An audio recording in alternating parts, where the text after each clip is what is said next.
اثار د سنت باره کې یو کس بیان کړی دا تپوس یې کړی دا چې سار سنت چې جمع ولاړه وي نو کوي به کنه. صاحب د هدایي لیکي چې کله یو سړی سار جمع ولاړه وي او دا راغو نو که ده ته پته وي چې زه جمع رایسارولی شم نو دا به د جومات په دروازې کې سنتو ته ودري او هلته کې به سنتو کی. یا زمونږ علما کرام دام قول ذکر کوي که د ژمي ټیم وي ژمي کې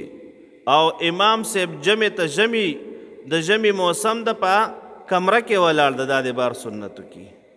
او که د اوړي حالت ته بهر ولاړ دا دننه سنتو کی. خو لیکن بعض خلک د سبا د سنتو په باره کې جناب نبی کریم صلی الله علیه وسلم مبارک فرمایي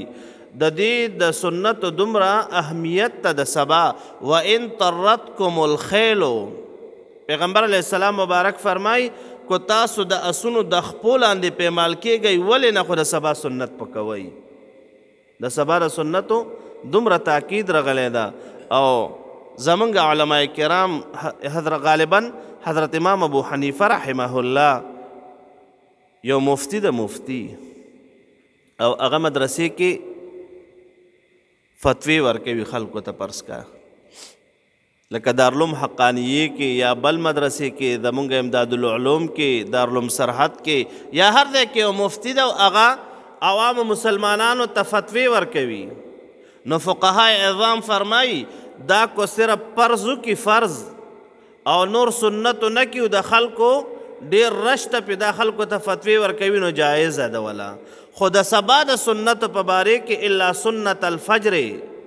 مگر د سبا سنت په دغه وخت کې هم کوي کو دا د سبا ټیم وي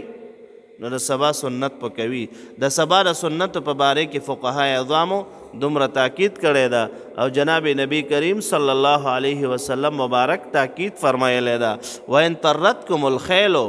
کو تاسو د اسونو د خپو لاندې ولې نه پیمال کیږئ خو د سبا د سنت دا به نه پرېږدئ. وصلی الله تعالی